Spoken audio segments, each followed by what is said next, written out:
What's up, guys? Today we're working on a 2008 Ford Explorer 4.0 Sport Track. Of course, typical Ford engine with these Explorers. Nice little trucks, 4.0. But today we're actually not doing any engine work. Or we'll do a little bit of a belt right here, Surbiton belt here. But that's not what we're looking after right now. That's the least of our worries. So we've been working on the suspension, the front end.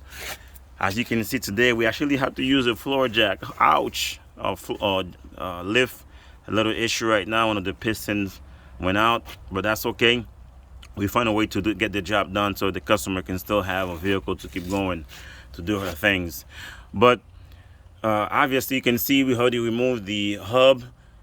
We didn't show you all the stuff we did. Did the off camera, but we're going to show you some of the things that we had to do to get the job done. You have to move, of course, a lower ball joint. Of course, you see it right here. It goes from here. But also doing control arms. We're going to show you the control arms, the bushing like here. Look at that. That's for the right side here. You can see that. I mean, both let's see the bushing in there. They all messed up. The customer had a complaint. But we're trying to fix the situation and get it done for her. We have a new control arm assemblies. These are the front ones. We obviously it's a nice looking one. I mean, look pretty sturdy. The only thing I wish they had is they wish they had the grease point or grease fitting here. You can grease them, but they come already pre-greased, so maybe you get a couple years out of these ones or more, depending how you drive the vehicle. But we're going to show you guys how you install this control arm. So I have my partner here, Francis. He's going to get on there and show you guys how to do this. And of course, we're only using only two bolts holding this, really. Two 18mm bolts. And there they are with the flange nut on them. That way you can have, the reason I like these nuts, they're actually nice because when you're turning, you don't have to be holding this nut in the inside with another socket or a wrench. This flange right here will lock in right in here. So as you turn and turn and turn, it gets to a certain point, it's just stop, and you can continue to turn the bolt into here, get it tightened. So that's going to be our job here. So I'm going to show you how you do it. So there you go, Francis. This is all yours. Go ahead and do your thing. And with limited space in here, we're going to try and see if we can get the camera in the right location where you can see it. So as you can see, he's putting this in right now. Pretty. So of course, it's going to fit that bolt into that. There's not much space. Sorry guys to show you this video, but I mean these are pretty common things. So he's already locked in one bolt in. He's pushed it through. So what he's going to do next is going to use these nuts right here, the flange nuts, get in the back side of the that shock assembly area there, and then of course he'll be able to lock this in. It's not that bad. As you can see, it's fighting with the room and I'm fighting with the camera. So just want to do a video of guys for you to see how it's done.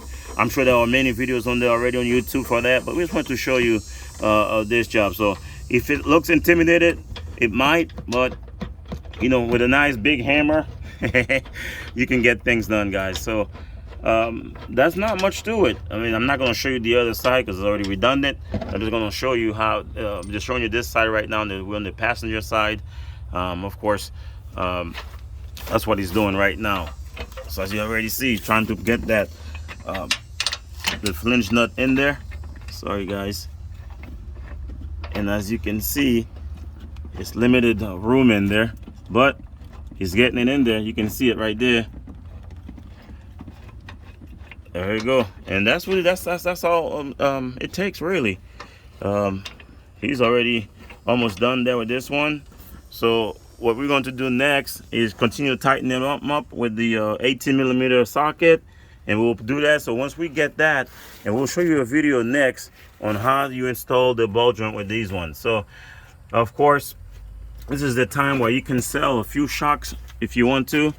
I mean, it still look pretty sturdy, but if they don't look too bad, but you might, since you're in there already, it's a good time to tell the customer, hey, change the shocks. And if they can't do it, we have to do it again. We just go ahead and do it again, do the job again. Put the shocks, move the stuff, and get the shocks done for them.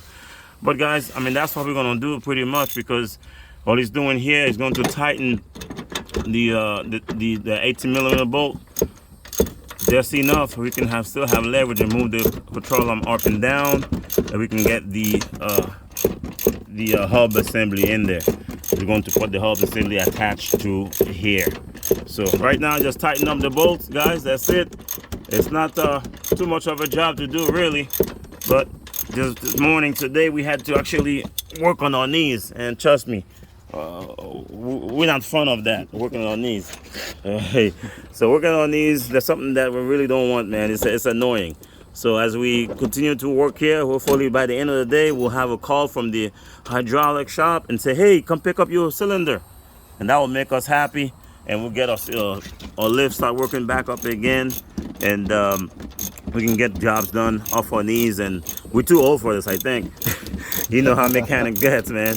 So that's what happened. So, but anyways, there it is, guys. That's it. So we'll do a next video to show you how to press the ball joint. Pretty much the same thing, almost. I mean, you have a nice press. As you can see, he tight enough. Well, you still see he can still move this around. So if you tighten it all the way down, the bolts there, I'm showing you here that he was doing. If you tighten them all the way down, it's so hard to move that control arm up and down. So what we do, we just leave it a little bit loose, and then once we get that hub, the ball joint press on there, and put the hub back on into that ball joint, and we're gonna see how we do that. Okay, so thank you so much. We will see you later on this video. So if you like it, if we miss anything, let me know, and we can go ahead and get some work. Let us know. Give us a thumbs up. Okay, guys. Sorry, I wasn't concentrating, but yeah. But this is it. Thank you, guys.